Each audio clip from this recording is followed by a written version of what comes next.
ഇത് മാസ് മോട്ടോഴ്സിൽ നിന്നാണ് ഹീറോ ഹോണ്ടയുടെ പാഷൻ പ്ലസ് വണ്ടി നമ്മൾ വർക്കിന് വേണ്ടി എടുത്തിട്ടുണ്ട്. ആക്സിലേറ്റർ കേബിളൊക്കെ സ്റ്റക്കായിരിക്കുന്ന ഒരു കംപ്ലയിൻ്റ് ആയിരുന്നു. അപ്പോൾ നമ്മൾ വണ്ടി കൊണ്ടുവന്ന് ചെക്ക് ചെയ്ത് സർവീസിനായിട്ട് കയറ്റിയിട്ടുണ്ട്. ജനറലായിട്ട് സർവീസ് ചെയ്യാൻ വേണ്ടിയിട്ട് വണ്ടി കയറ്റിയിട്ടുണ്ട്. അപ്പോൾ അതിൻ്റെ ബാക്ക് ബ്രേക്ക് ഭാഗം തുടങ്ങി നമ്മൾ ചെക്ക് ചെയ്ത് വരുന്നുണ്ട് എല്ലാ ഭാഗവും. ബ്രേക്ക് ലൈനർ ബാക്കിലത്തെ കിടക്കുന്നത് കമ്പനി ലൈനർ തന്നെയാണ്. നമുക്കൊന്ന് ക്ലീൻ ചെയ്തിട്ടാൽ മതി, പുതിയ ലൈനറാണ്. അപ്പോൾ ബ്രേക്കൊക്കെ ഒന്ന് ക്ലീൻ ചെയ്ത് ഹബിനകത്തും കുറച്ച് പൊടി കാര്യങ്ങളൊക്കെ ഉണ്ട്, അതൊക്കെ നല്ല രീതിയിൽ ക്ലീൻ ചെയ്ത് റീസെറ്റ് ചെയ്യാം. ടയറൊക്കെ അത്യാവശ്യം ഉപയോഗിക്കാണ്ട് കുഴപ്പമൊന്നുമില്ല. ചെയിൻ ചെറിയ ലൂസ് ഉണ്ട്, അത് നമുക്കൊന്ന് ടൈറ്റ് ചെയ്യാം. പിന്നെ ബാക്കിലത്തെ ഇൻഡിക്കേറ്റർ ഒടിഞ്ഞ് കിടക്കണം, അപ്പോൾ അതൊന്ന് മാറ്റിയിട്ട് പുതിയത് പറഞ്ഞ് വെച്ചേക്കാം കേട്ടോ. കാരണം അത് ഫുൾ സെറ്റായിട്ടാണ് പോകുന്നതാണ്. പിന്നെ അതേപോലെ തന്നെ എയർ ഫിൽറ്റർ ഒന്ന് അഴിച്ച് ക്ലീൻ ചെയ്തിടുന്നുണ്ട്. എയർ ഫിൽറ്റർ ക്ലീൻ ചെയ്തിടാം. കാർബേറ്ററിൻ്റെ പ്രശ്നം, കാർബേറ്ററിനകത്ത് സ്ലൈഡർ സ്റ്റക്കായി പോയി. ഈ സംഭവം ഇതുണ്ടോ, അത് എനിക്ക് തോന്നുന്നു വണ്ടി ഉപയോഗിക്കാണ്ടിരുന്ന് വന്ന കേസാണ്, ഫുള്ളായിട്ട് സ്റ്റക്കായേക്കാം. അതേപോലെ തന്നെ കാർബേറ്ററിനും കംപ്ലയിൻ്റ് ഉണ്ട്. അതായത് ഇതിനകത്ത് നോക്കുമ്പോൾ അതിൻ്റെ ഉള്ളിൽ കണ്ടോ ശരിക്കും ഒരു ഫംഗസ് പിടിച്ചേക്കണ പോലെയൊക്കെയാണ് അതിൻ്റെ ഉള്ളിലത്തെ അവസ്ഥ. അത് ശരിക്കും ഈ പെട്രോൾ കിടന്ന് മെൽറ്റായിട്ട് വന്നേക്കണ കേസാണ്. ഇപ്പോഴത്തെ പെട്രോൾ എന്ന് പറയുമ്പോൾ E20 പെട്രോളാണ്, എത്തനോൾ മിക്സ് ചെയ്തിട്ടുള്ള പെട്രോളാണ് ഇപ്പോൾ നിലവിലുള്ളത്.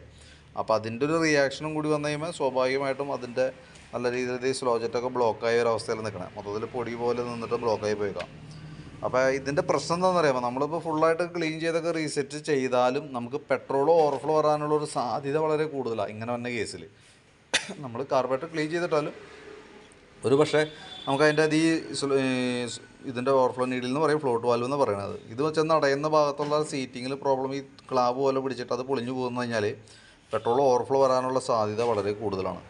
ഓവർഫ്ലോ കാണിച്ചു കഴിഞ്ഞാൽ നമുക്ക് വേറെ ഓപ്ഷനൊന്നുമില്ല, കാർബറേറ്റർ ഇതേപോലെ യൂണിറ്റായിട്ട് മാറ്റി വയ്ക്കാനാണ് പറ്റുള്ളൂ കേട്ടോ. തൽക്കാലം നമുക്ക് മാക്സിമം ക്ലീൻ ചെയ്ത് റീസെറ്റ് ആക്കാം. പിന്നെ അതേപോലെ തന്നെ എഞ്ചിൻ ഓയിൽ മാറുന്നുണ്ട്. കേബിളുകളെല്ലാം തന്നെ കംപ്ലയിൻ്റ് ഉണ്ട്. ആക്സിലേറ്റർ കേബിൾ സ്റ്റക്കാണ്, മൊത്തം തുരുമ്പിട്ടൊരവസ്ഥയിൽ അതിൻ്റെ ഉള്ളിലിരിക്കുന്നത്.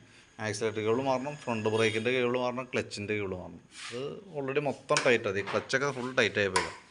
പിന്നെ അതിൻ്റെ ഇലക്ട്രിക്കലായിട്ടുള്ള ഭാഗങ്ങളൊക്കെ ഒന്ന് ചെക്ക് ചെയ്യേണ്ടതുണ്ട്. അപ്പോൾ ബാക്കിയത്തെ വർക്ക് കംപ്ലീറ്റ് ചെയ്തിട്ടുണ്ട്, അത് നോക്കാനായിട്ട് ഇൻഡിക്കേറ്റർ, സ്വിച്ച്, ഹോൺ കാര്യങ്ങളൊക്കെ ഒന്ന് നോക്കേണ്ടതായിട്ടുണ്ട്. പിന്നെ ഫ്രണ്ട് ബ്രേക്കും കൂടി നമ്മൾ അഴിക്കും. അപ്പോൾ ഞാൻ ബാക്ക് അഴിച്ച് നിർത്തിയാണ്, അതിന് ശേഷം ഫ്രണ്ടും കൂടി അഴിച്ചിട്ട് ബ്രേക്ക് ക്യാമൊക്കെ ഒന്ന് ഗ്രീസ് ചെയ്തിട്ടൊക്കെയാണ് റീസെറ്റ് ചെയ്യുള്ളൂ. ടയറൊക്കെ ഫ്രണ്ടിലത്തെ ടയറും അത്യാവശ്യം ഉപയോഗിക്കാനൊക്കെ ഉണ്ട്. പിന്നെ നമുക്ക് ഇപ്പുറത്തെ സൈഡിലേക്ക് വരുമ്പോഴത്തേക്ക് നമുക്ക് അതിൻ്റെ പ്ലഗ് നമുക്ക് എന്തെങ്കിലും ഒന്ന് മാറ്റിയിടണം. കാരണം പ്ലഗ് ചെറിയൊരു ഷോട്ടിങ് പോലെ കാണിച്ചു തുടങ്ങിയിട്ടുണ്ട്. വലിയ പഴക്കമില്ലാത്ത പ്ലഗ്ഗാണ്, പക്ഷേ അതിനകത്ത് നോക്കുമ്പോൾ കാർബൺ കണ്ടൻറ്റ് വളരെ കൂടുതലാണ് അതിൻ്റെ ഉള്ളിലേക്ക്. ഈ ഭാഗത്തേക്ക് നോക്കുമ്പോൾ അതിൻ്റെ ശരിക്കും കറുത്ത് കരി പോലെ ഇരിക്കും. അപ്പോൾ അത് അങ്ങനെ വന്നു കഴിഞ്ഞാൽ അത് ഷോട്ടിങ് കാണിക്കും എന്തെങ്കിലും. അപ്പോൾ അത് ഇപ്പം ഇല്ലെങ്കിലും പിന്നീടായാലും കാണിക്കും അത്. അപ്പോൾ അത് കൈയോടെ നമുക്കത് മാറ്റിയിട്ടേക്കാം കേട്ടോ. പിന്നെ ബാറ്ററി ഇല്ല, ബാറ്ററി വണ്ടിയും ഇരിക്കുന്നുണ്ട്, പക്ഷേ ബാറ്ററി ഡിസ്കണക്ട് ചെയ്തിട്ട് കൺവെർട്ടർ വെച്ചിട്ടാണ് വർക്ക് ചെയ്തുകൊണ്ടിരിക്കുന്നത്.